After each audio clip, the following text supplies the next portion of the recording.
बागेश्वर धाम के पंडित धीरेन्द्र शास्त्री ने कहा है कि हमें जहां भी बुलाया जाएगा वहां जाएंगे, वहां गीता पाठ करेंगे। हम देशद्रोही थोड़े हैं, हम सनातन को मानने वाले हैं, सनातन के लिए काम करने वाले हैं। जहां भी जाएंगे वहां गीता पाठ करेंगे। पंडित धीरेन्द्र शास्त्री ने ये बात कही जयपुर में आकर, और जयपुर में प्रसिद्ध कथावाचक इंद्रेश उपाध्याय जी के विवाह समारोह में धीरेन्द्र शास्त्री आए थे। पत्रकारों से भी बातचीत हुई और जब उनसे सवाल पूछा गया बंगाल को लेकर, तो उन्होंने कहा कि बंगाल भी हमारा ही है, वहां भी जाएंगे, वहां भी गीता पाठ करेंगे।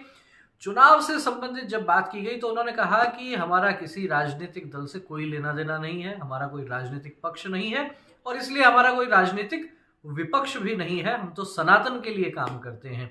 जब बात आगे बढ़ी और बंगाल में बाबरी विवाद पर जब बात की गई तो उन्होंने कहा कि हम बंगाल में गीता पाठ करेंगे। और यही बात जब साध्वी ऋतंभरा से की गई तो उन्होंने कहा कि ये भारत देश है, यहाँ न बाबर स्वीकार किया जाएगा और न ही बाबरी स्वीकार की जाएगी। सीधा सीधा उन्होंने कहा कि बाबर आक्रमणकारी था, आक्रांता था और उसका भारत से क्या लेना देना। यहाँ बाबर के नाम पर किसी तरह की यदि कोई चीज होती है तो वो बिल्कुल स्वीकार नहीं की जाएगी।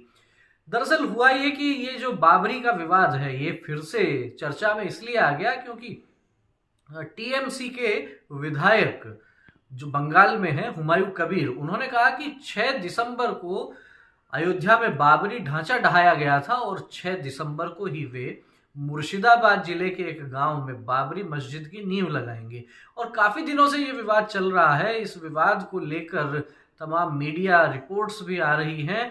मुर्शिदाबाद जिले की जहां तक बात होती है तो बताया जाता है कि लगभग 65 से 70% आबादी वहां मुस्लिम आबादी है और वहां टीएमसी के हुमायूं कबीर चुनाव जीतकर आए थे एक तरफा, लेकिन जब वे लगातार इस तरह के बयान दे रहे थे तो उनकी पार्टी की असहज स्थिति हो गई और अब ये चर्चा देश भर में हो गई कि आखिर 6 दिसंबर, जिसको एक पक्ष शौर्य दिवस के रूप में कहता है, वहीं कुछ लोग उसको बाबरी ढांचा गिराए जाने के लिए याद करते हैं। तो ऐसे में हुमायूं कबीर के उस बयान के बाद जो विवाद हुआ, उसी विवाद पर टिप्पणी की धीरेन्द्र शास्त्री ने, टिप्पणी की साध्वी ऋतंभरा ने, और जो बात है वो सब आपके सामने। क्या कहना है आपका? क्या बाबरी के नाम पर राजनीति होनी चाहिए?